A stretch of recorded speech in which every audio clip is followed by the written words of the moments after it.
All right, Rob, let's get right into it. James Harden and Ben Simmons had their introductory press conferences in their new cities. Harden in Philadelphia, Ben Simmons in Brooklyn. What was your takeaway? Let's start with Harden. What was your takeaway from Rob G? You going to play any sound? Let's hear some sound from Harden, and then Rob, take it away. Here's Harden. For the most part, we can control our own destiny. Not that I'm saying it's a good thing or bad thing, but for me, it made sense, man. It's a time where I needed to be around guys that I know that want to win or willing to do whatever it takes to win. Is the uncertainty around Kyrie's situation this year, did that play a part in how things developed over the past couple of months for you? Very minimal, honestly. Obviously, me and Kai are really good friends. Whatever he was going through or is still going through, that's his personal preference. But it definitely did impact the team because originally, obviously me, Kyrie, and KD on the court and winning covers up a lot of that stuff. But it was unfortunate that, we played 16 games out of whatever it was, and it is what it is. All right, Rob. Yeah, I mean, it's official for me after listening to him and just another move by James Harden. It's official, NBA America. James Harden is a fraud. And you should not be shocked why this guy hasn't won yet, despite his enormous talent. He runs, he hides, he doesn't produce when games are big. And worst of all, this guy has played with a plethora of great players in the National Basketball Association.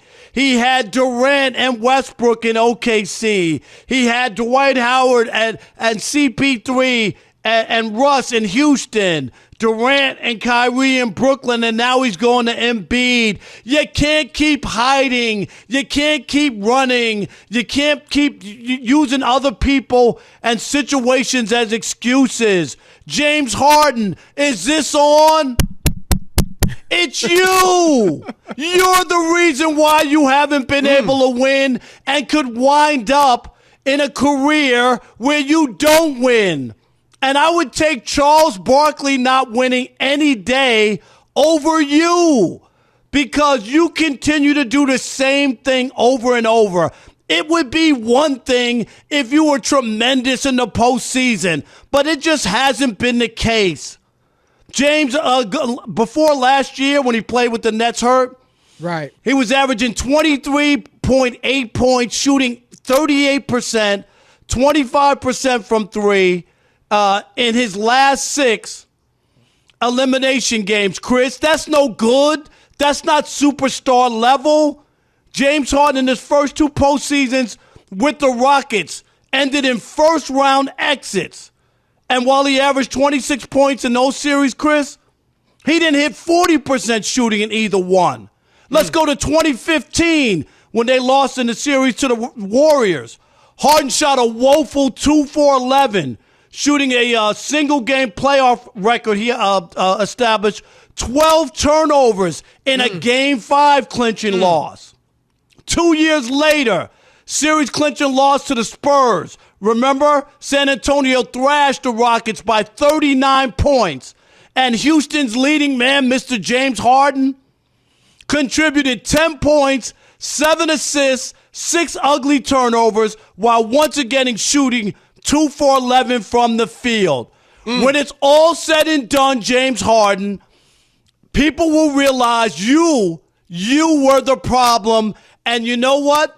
They can retire your jersey in the strip clubs. That's cool. You can keep that long beard and be Santa Claus if you want. But the bottom line will be that they can make a statue of you, and in one hand will be a suitcase for you moving from place to place, forcing your way out. And in the other hand will be empty because there will be no NBA Finals trophy for you, Mr. James Harden. Wow. Talk about coming out of the box with fire. I commend you, Rob Parker, on a very strong take, and I gotta be honest. I can't refute it. I'm sorry. And Rob, I have defended James Harden a long time. Can't do it anymore, Chris. Can't do it. When people say this game is ugly, they don't like watching it, I was like, no, I actually like it. I think it's genius. A guy that's not incredibly fast, incredibly quick, incredibly athletic, but his handle is so nice, his moves are so nice that you still can't guard him. You can be all up in his face. You're longer than him. You're taller than him. You're quicker than him. And he still can get his shot off over you or go around you. Like, I've defended this dude. I thought Steph Curry's first MVP in 2015 should have belonged to James Harden, and I voted for him. But like you said, Rob, I can't defend this. And again, I hate to sound like the old man, get off my lawn. But Rob, when we grew up, the saying was when the going gets tough, the tough get going. Not packing and a now bag. the saying is when the going gets tough, bail. That's it, bail. Get out of Dodge while you can. My goodness, I'd hate to be in the foxhole with some of these cats. I'm sorry, James, you couldn't get along with Kevin Durant? I mean, you can criticize Durant for Twitter, for his burner accounts, for his lack of lotion on his legs. Yeah, right. Like ashy legs, all that. I don't know where. I don't get that. Whatever though, right?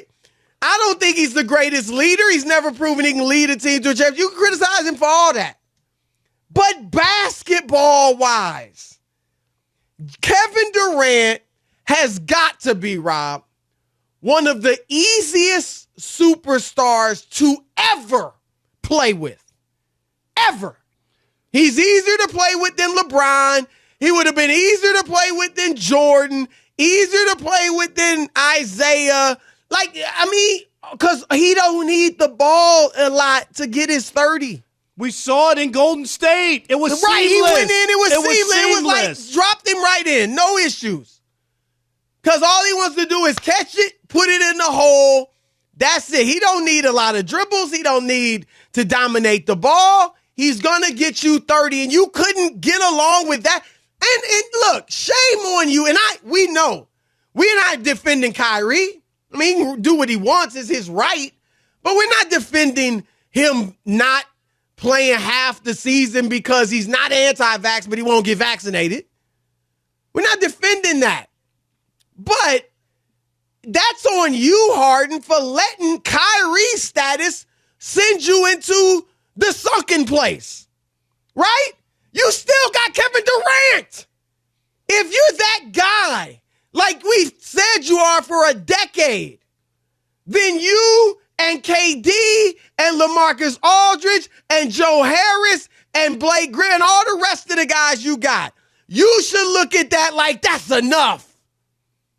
That's why Rob and I still picked them to win the championship when Kyrie was out. All you need is two in the NBA, 2 stars, and two some that are great that good for sure. If you're that talented. 3 is a luxury. 2 is great. We saw Anthony Davis and LeBron James win. Right. With those 2 guys. Stop it. You don't need 3 guys. So Kevin Durant, you don't want to play with him? Exactly. Come on, man. That's on I'm with you in that. I don't think James Harden going to win a championship. Him and Embiid aren't going to win it. Embiid's great. Harden, is he as good as he used to be? We'll see. He hasn't been this year. And God forbid that Embiid gets hurt, Chris, and see how quickly he bails out of Philadelphia. Absolutely. Absolutely.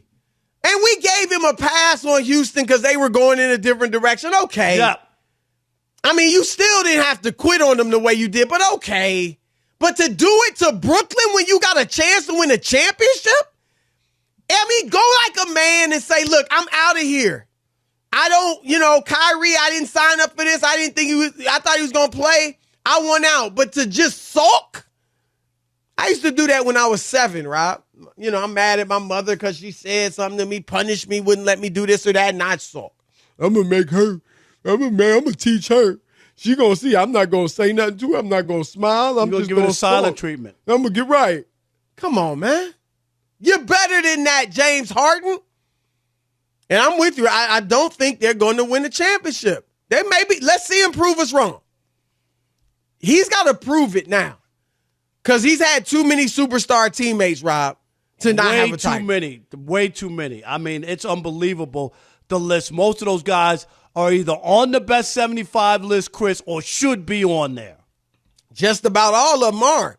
I mean, Westbrook, KD. Right, but Dwight and Kyrie Chris aren't Paul, on there, but I could make a case for both of those. Actually, you can make it. Right, Dwight definitely should, and Kyrie you can make an argument for. Absolutely. Well, if Damian Lillard's on there, Kyrie could be on there. I'm sorry. I agree. And so, come on, Harden. Like, he going to have to prove it. You don't get the benefit of the doubt anymore. It seems like there's some fortitude that's lacking, some resilience, some perseverance. Because, this is a bad look. And I think they're going to find out and feel they're going to be good. But it's not about being good. They got to win the championship. And so that's the task. Championship or bust. Period. For James Harden and the Philadelphia 76ers.